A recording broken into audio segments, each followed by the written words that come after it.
जय माता रानी की। आज आपको पुनः एक बहुत ही महत्वपूर्ण जानकारी लेकर के आए हैं। प्रायः कई बार साधक ये प्रश्न पूछते हैं कि क्या बिना गुरु के हम साधना कर सकते हैं? यदि गुरु नहीं हैं तो साधना कैसे करें? देखिए, सबसे पहले इस बात को समझिए कि गुरु हैं कौन। जो अंधकार रूपी अज्ञान से ज्ञान रूपी प्रकाश की ओर ले जाएं, वही गुरु होते हैं।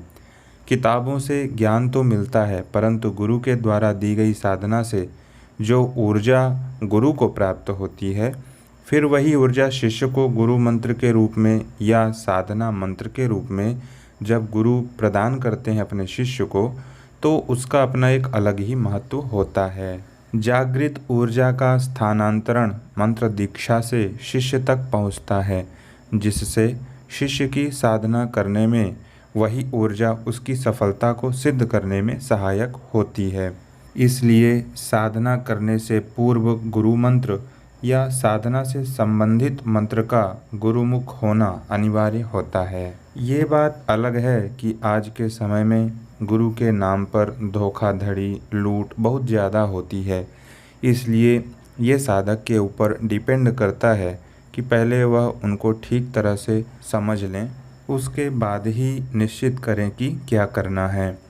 यदि ऐसी परिस्थिति है कि तत्काल में आपको साधना करनी है और कोई ठीक गुरु समझ में नहीं आ रहे हैं या फिर मिल नहीं पा रहे हैं, तो उस स्थिति में भगवान भोलेनाथ को अपना गुरु मान करके साधना प्रारंभ कर सकते हैं। लेकिन यह केवल आपातकालीन स्थिति के लिए है, जबकि एक सही मार्गदर्शन के लिए योग्य गुरु का होना अति आवश्यक होता है। क्योंकि भगवान भोलेनाथ साक्षात प्रकट होकर के आपको ये नहीं बताएंगे कि साधना घर में करना है या नदी के किनारे जा कर के करना है।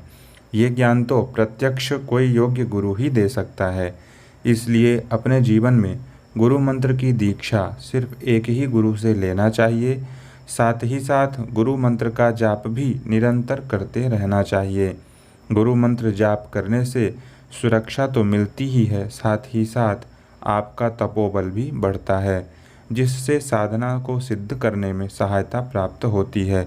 मैं आपको अपने बारे में एक बात बताता हूँ, ये भी एक संयोग की ही बात है।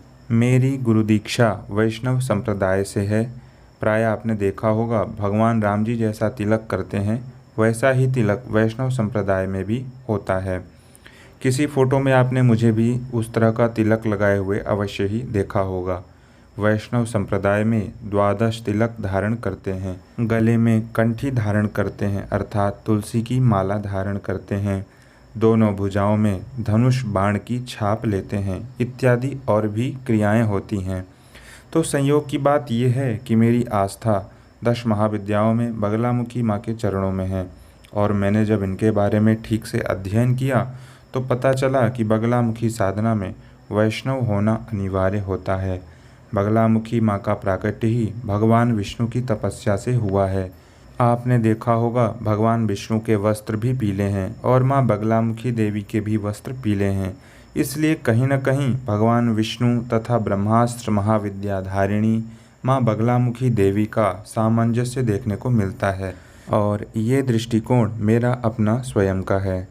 सबसे ज़्यादा वैष्णव संप्रदाय अयोध्या जी में प्रचलित है, क्योंकि वह भगवान श्री राम की नगरी है और भगवान श्री राम विष्णु के ही अवतार माने जाते हैं। कहने का तात्पर्य, गुरु मुख से दीक्षा ग्रहण करना एक साधक के लिए अनिवार्य होता है। यदि आप साधना के क्षेत्र में सफलता प्राप्त करना चाहते हैं, तो एक योग्य गुरु का सानिध्य और उनका ज्ञान ही आपको सिद्धि के साथ साथ प्रसिद्धि भी दे सकता है। आशा है यह जानकारी आपको महत्वपूर्ण लगी होगी। यदि हाँ, तो कृपया हमारे इस वीडियो को लाइक और हमारे इस चैनल को सब्सक्राइब जरूर कर दें। जय माता रानी की।